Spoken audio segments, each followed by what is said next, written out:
Hey guys, Uncle Ray. Welcome to another episode of the Crypto Bellwether. I don't always tell you what you want to hear, but I tell you what you need to hear to make an informed decision. And I have some real important information I want to share with you of what I'm seeing every day when I do my research. Because guys, corporate America is moving into crypto in a big way. And if they have their way, they will be doing stuff like what Facebook's doing and changing their name so that they can fool people into thinking that they created the metaverse. Because we know, for instance, Zuckerberg would love to control 100% of crypto, which lucky for us, he's not going to be able to. However, I'm sure they're going to get a piece of the pie.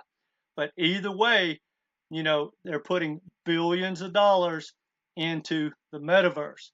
And that's just an example of what we're trying to follow. Guys, my strategy is always follow the big money, the smart money, right? The powers that move markets. I follow the US government or all the governments. I follow the central banks, and I definitely follow Wall Street because, guys, that's where the money is going to be made.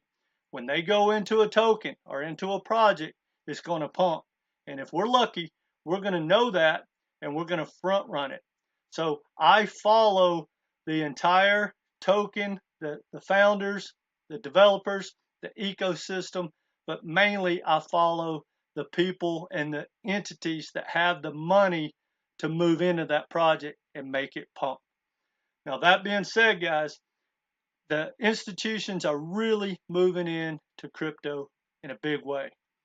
And, sometimes we see these stories that we only look at them and go, oh, well, Google just did this. Oh, that's with my favorite token. And that's all we pay attention to is the token side of it. Well, you got to dig into what does that mean? What are they exactly doing? How much money are they putting into it? Why did they pick that project? Who's the other big corporate houses that are going to move into it? Or what's the competition? That's the way I think, guys. And what I've been seeing right now in the banking sector is that the banks are starting to come together. I believe they realized, the legacy banking system has realized that even though they're competitors, they need to stick together to keep from being disrupted. Because right now, JP Morgan, Wells Fargo, HSBC are taking their blockchains private, in-house. And from what I can tell is they're sharing their technology, and they have these major corporations like R3 and IBM. And guys, they are cloning and duplicating and creating new technology to compete with every single crypto and blockchain out there.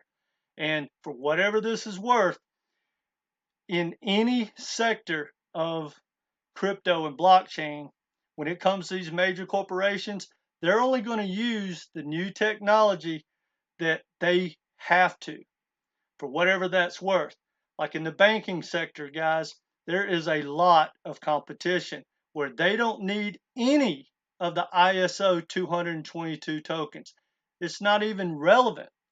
Like I said, they're going in-house, and there's a lot of corporations, guys, that don't even use blockchain trying to solve the same exact issues.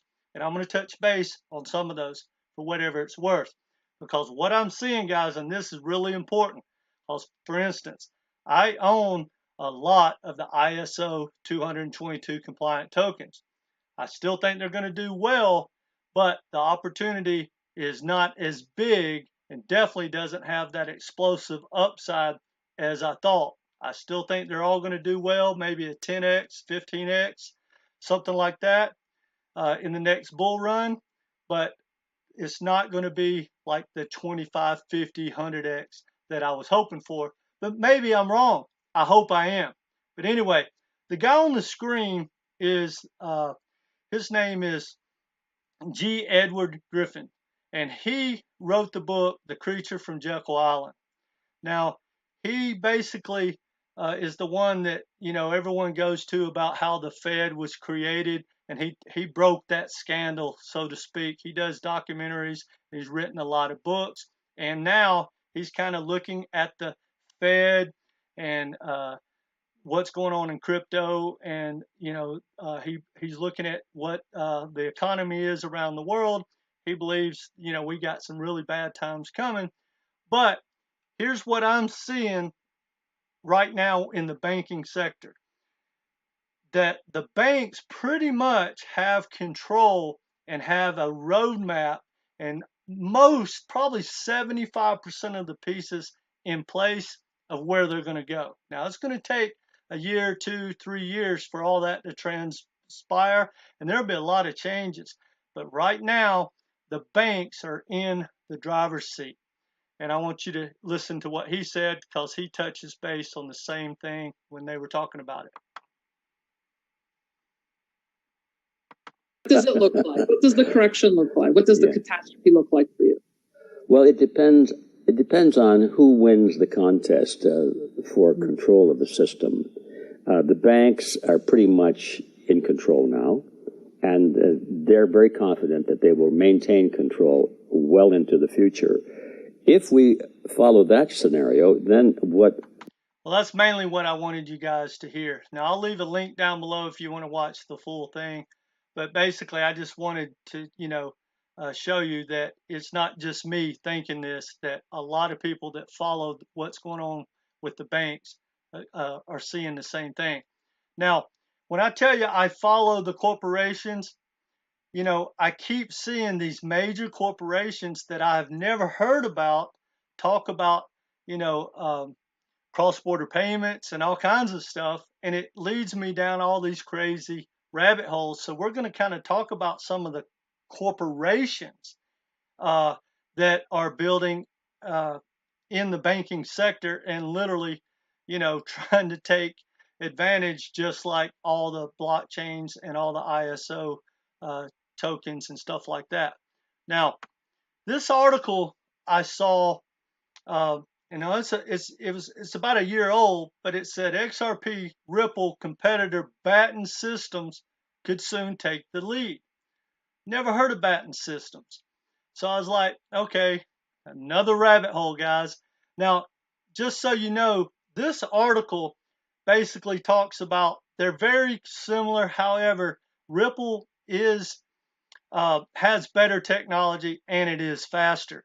And with Baton Systems, you don't have a token, but they do settle in 3 minutes. Yes, not 3 seconds. But guys, you got to think about it. The importance of speed when you're transferring, say, $10 billion across borders or moving it around is not that important. 3 minutes is fine, especially since it's taken 3 days now or longer. Now, I wanted to see, you know, what they are. Well, let's check that out. Baton Core, leading innovation in the movement of assets and settlements across financial markets, redefining what post-trade processing should look like.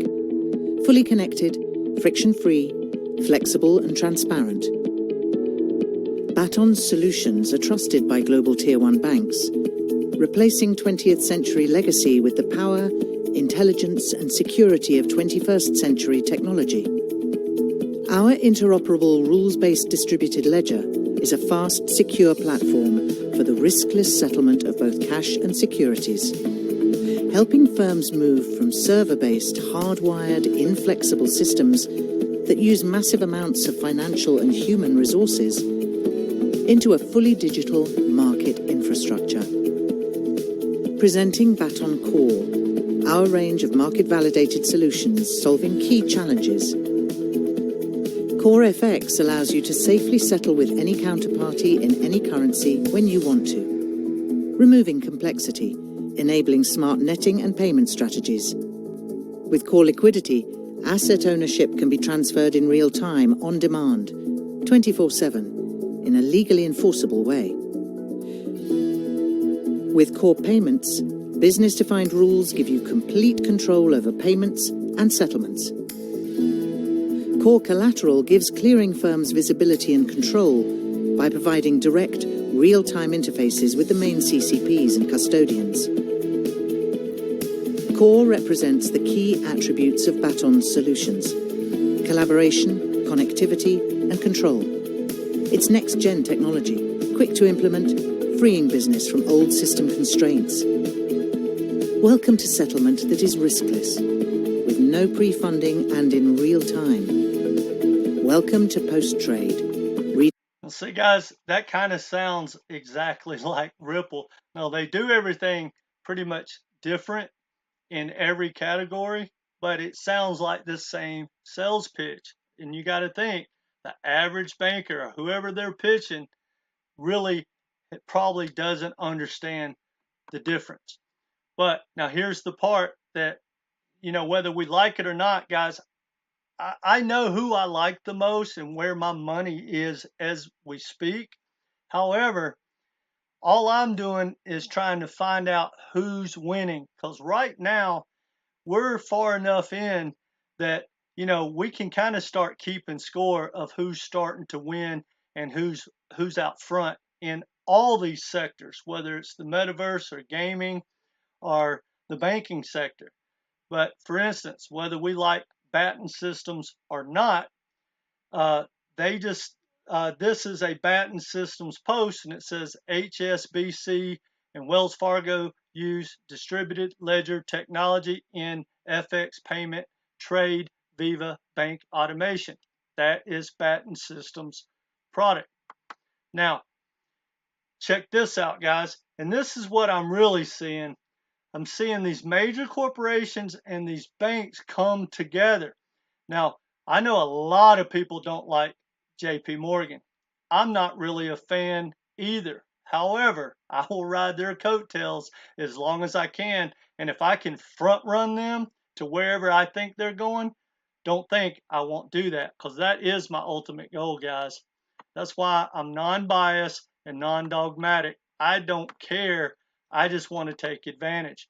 But now look, when you talk about liquidity, it says JP Morgan Credit Liquidity Solutions team up with CLS. Well, guys, that's another company or whatever it is that I had never heard of. So back down the rabbit hole. Now, this is a major ordeal, guys. This is a player. This, what I'm about to share, matters, and it restructures what the banking sector.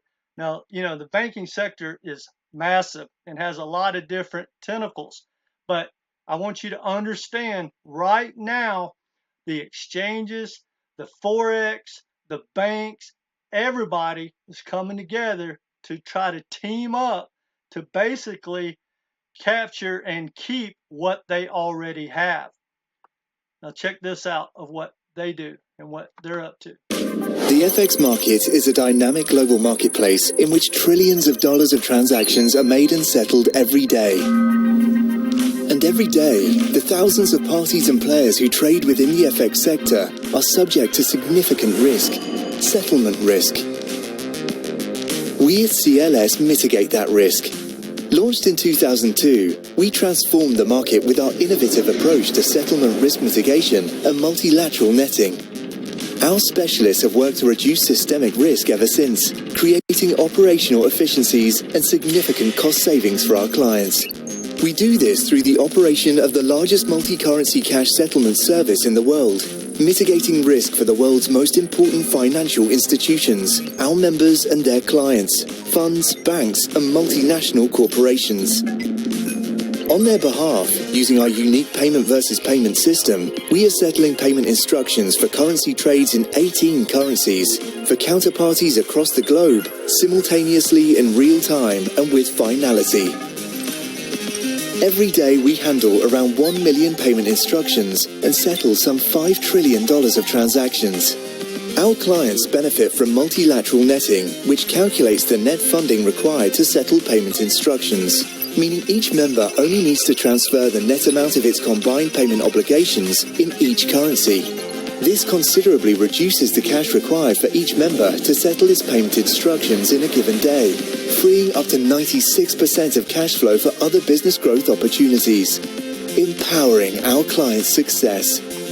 So see, guys, for whatever it's worth, I used to trade currencies. I was a futures and options trader. I traded coffee, sugar, cocoa, all the foreign currencies.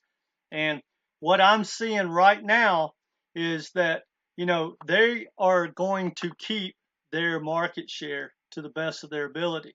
And they're coming together, and like JP Morgan and all these banks are getting together with the currency exchanges and the Forex and all them, and they're trying to figure out a way to come together without the crypto, companies or the foundations, and they just want to use the technology to make money. And if they can take over the entire crypto industry, whether it's in the banking sector or whatever, they're going to try to do that. And they're really moving forward. And quite frankly, guys, 5 to 10 years from now, the coverage on crypto is going to be like watching the stock channel. It's going to be all about major corporations. And I wouldn't be shocked if the token's name just kind of just falls to the side and we don't even understand it anyway like we do now. I could be wrong.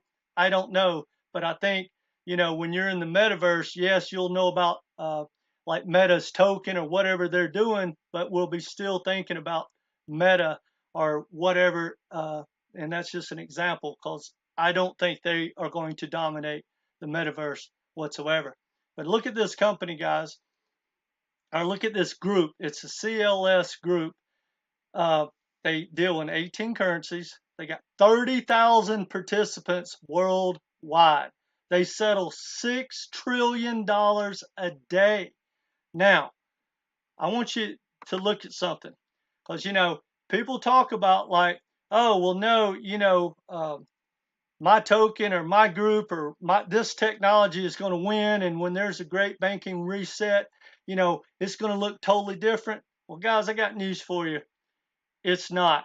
It's going to be the same names. Look at these names, guys. These are the biggest players in the world, and they are already working with like JP Morgan and Wells Fargo and their entities like Ethereum that they're behind. And that's where they are putting their money and their resources, whether we like it or not. Use this information as you will. But look at this. Santander, Bank of America, Scotiabank. There's BNY Mellon that was in the news like 2 weeks ago. Barclays, Citigroup. It's literally Credit Suisse, DBS, Deutsche Bank. It's every player in the world. HSBC, the one with their private blockchain that I mentioned. And if I didn't mention that, HSBC, Wells Fargo, and JP Morgan all have their private blockchain. Goldman Sachs, ING. Guys, this is the who's who, Morgan Stanley, of banking. Northern Trust. So that's all I'm trying to get you guys. Standard Chartered. I did a video just the other day. Standard Chartered is the #1 entity that is investing in crypto right now. They were the leaders of the banking sector that is in blockchain, for whatever that's worth. So anyway, guys, that's all I got for you. Hopefully I made my points. What I'm trying to just have everyone understand is that the corporations and the banks are winning. Whether we like it or not, that's exactly what's happening. Now, as far as I'm concerned, guys, I'm going to start following these tokens like they're football teams or something like that, because it really matters who and what is behind the token, whether we like that or not. It's not always about who has the best product. For instance, every day that Ripple is in that court case, they are losing market share and the opportunity to take control and get their piece of the American banking sector. Because quite frankly, guys, from what I'm seeing and the roadmap that everything is laid out in the banking sector, that by time Ripple, for instance, that court case is over, that opportunity will be gone because the banks are not going to jump ship whether it's better technology or not.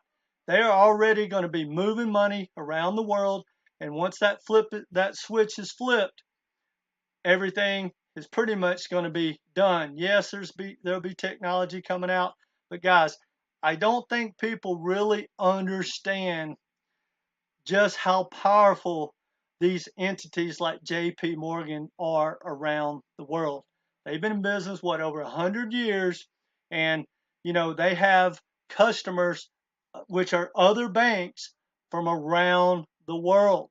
And they are the front runner. Not only that, with compliance and regulation, which is I don't want to harp on it, but I believe the reason we're not getting regulation and compliance is so that the banks and everyone will go a different route and come up with a strategy that once that's in place, they'll issue the regulation and the compliance to match whatever system they've created, and it locks out the majority of, say, the ISO20022 compliant tokens or whatever entity like Ripple there is. It knocks out the competition for whatever that's worth, guys.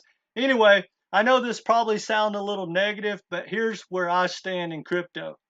Guys, I don't care who wins, because to me, we're all winning.